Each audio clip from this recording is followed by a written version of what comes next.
Today, I'm going to introduce you to myself.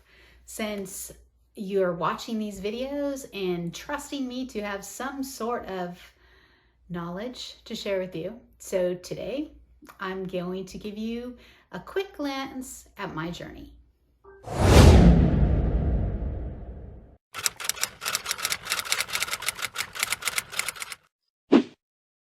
So I have been writing in some form or another since I learned how to write.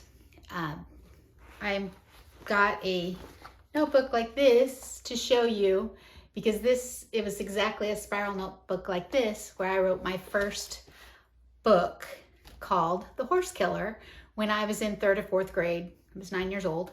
That's what I remember, that I was 9. We lived on a farm and I was totally horse crazy, and it was kind of a culmination of several different types of horse books that I had been reading at that time, and it was a mystery, and that got me started in writing.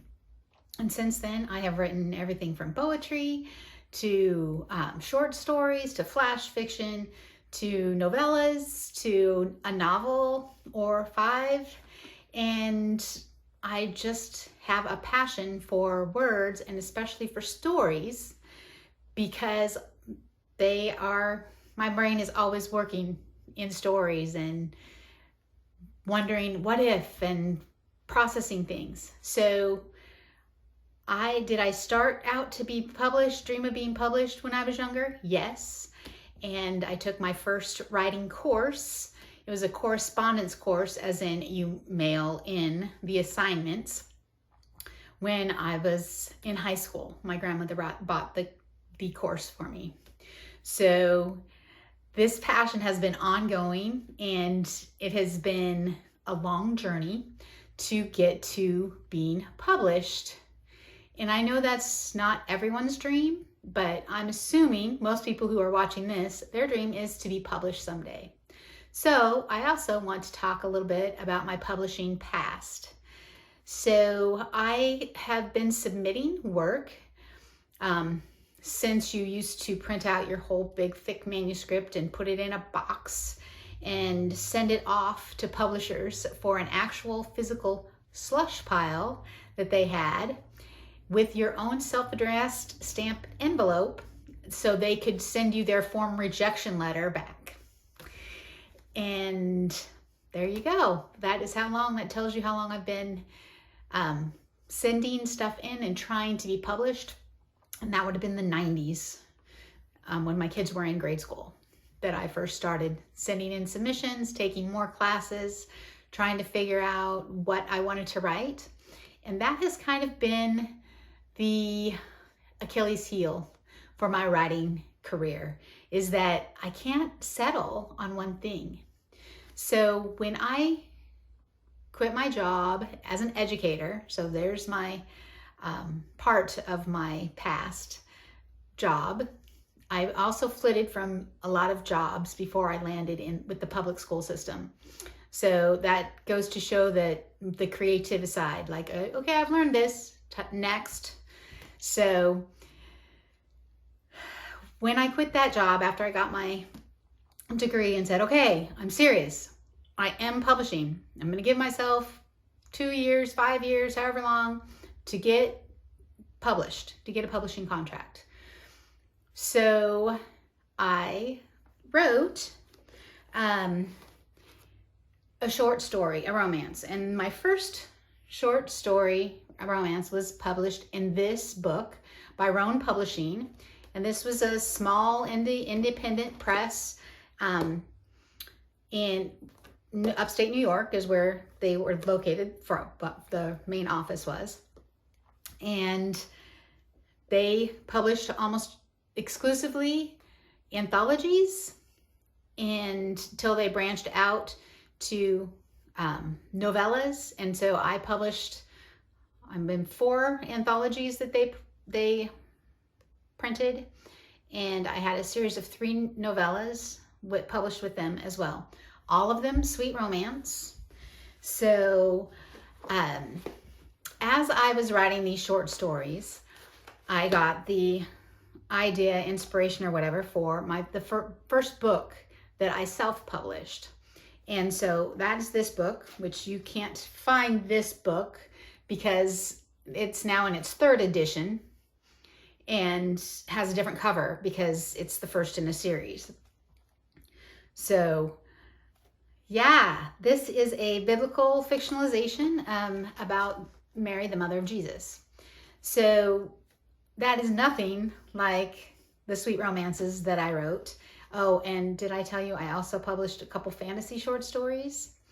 Oh, and I didn't tell you that when I quit my job, what I wrote the first 2 years that I went to Willamette Writers Conference pitching my books was young adult fantasy, because that was my dream genre. I was going to be modern day C.S. Lewis, and my why behind that was because books saved me from making a lot of bad decisions when I was a teenager after my parents divorced. So rather than escaping into whatever kids were doing to get in trouble, I escaped to Narnia or other fantasy worlds. And I also read just contemporary. I read pretty much anything and everything I can get my hands on. And I'm similar these days, although I have learned to stop reading a book that doesn't engage me. For the longest time, I never could stop. If I started, I had to finish it. Not anymore. I'm not good. There's so many books out there that are good that I want to read, that are going to offer value to me, that I'm not going to finish one that doesn't. And that segues perfectly into what I'm doing now in addition to writing. And that is coaching other writers. So in my path to become published, I've learned a lot about writing. And one thing I learned was that it's not good to do it alone. That writers need community, and more than that, writers need mentors. They need writers who are farther along to give them a hand up. And I had a lot of those writers, but not when I first started writing back in the 90s. I actually sent letters and emails to people, once email was a thing, to authors who I read, and asking them if they would be a mentor to me, if they had time for that. That was a big no.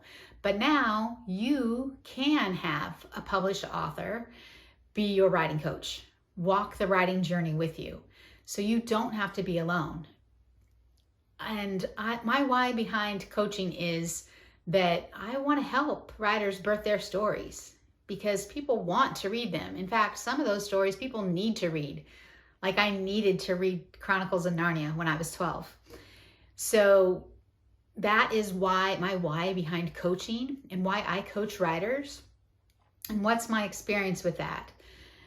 Well, my experience is the process, going through the process. So I've been there before, can help you go through it. But I am also a certified Hope Writers coach. So I went through Hope Writers. I learned 6-step method to help writers figure out what their biggest struggle is that they need to focus on, navigate through the obstacles that are keeping them from getting that, and helping them formulate an actual action plan so they can move forward toward overcoming whatever that struggle is. Whether it's getting a regular writing time, finishing a first draft, revising your first draft into a second draft, or whatever it might be, whatever part of that writing process. And my biggest love is of story, as I mentioned before, as a reader. And so my biggest joy in coaching is story coaching. I want you to tell me about your story and tell me where it's bogging you down. And when I hear you tell me about it, I'll have questions, and they might lead you to deeper understanding of your character's journey or what's missing from your story. And brainstorming is one of my superpowers for writing. Something I will be talking about in a few weeks is helping you find your creative superpower. But brainstorming is one of my creative superpowers. And so I can just toss off tons of ideas and my experience talking to the many writers that I have worked with outside of paid coaching sessions, just writing friends I have who want to talk about their stories, is that something will click that will get them unstuck. So if you're stuck in your story, I want to help. So today, the links that I've posted down below are for my website. They're to help you find me and more information about me if you care about that, and a link to especially book a 20-minute discovery call with me if you would like to see if I could help you with your story.